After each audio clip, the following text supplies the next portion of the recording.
So in terms of Google just had their, I guess it was back in May, they had their conference where they announced all the changes that they're making to search.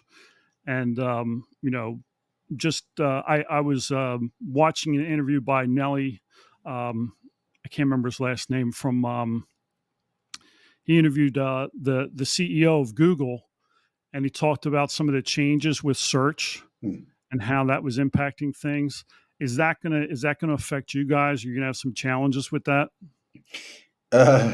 It's actually so so so. I would say that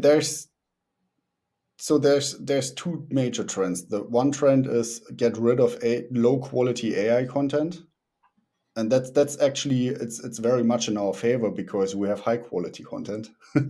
And since Google is getting rid of all the fast generated ChatGPT texts, our content is increasing rankings because of less competition, right? Um, that's the one thing, and the other thing is new Google search. So this was named SGE. They have a new name now. I don't remember. It's like AI powered or something. So the the new Google search, which generates content itself with AI, is actually something very, very, very beneficial for us because um, what the new so the last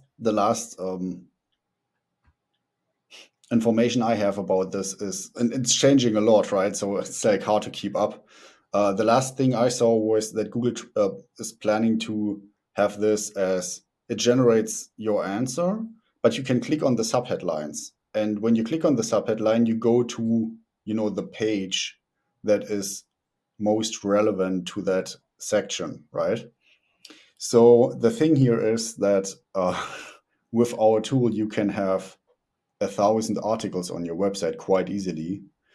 And because of this, the depth of the content is way bigger than it used to be. So you can, most websites had like, let's say, I don't know, something between 0 and maybe 100 articles on.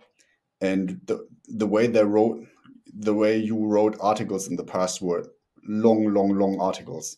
This is not what Google is necessarily searching for anymore in the future, at least in my understanding. What they're searching more for is when you click on the generated headline from Google, you get to a more concise article that really targets your the content, and that's the thing. Imagine you have your podcast topic and you have 1,000 articles around this. So the content you have on your website is very, very targeted, right? You have 50 categories, and in the categories you have 50 articles or maybe 20 articles per category. And this is what Google doesn't want you to see a lot of irrelevant information. It wants you to see precisely what you're looking for in the future. So that's pretty good for us.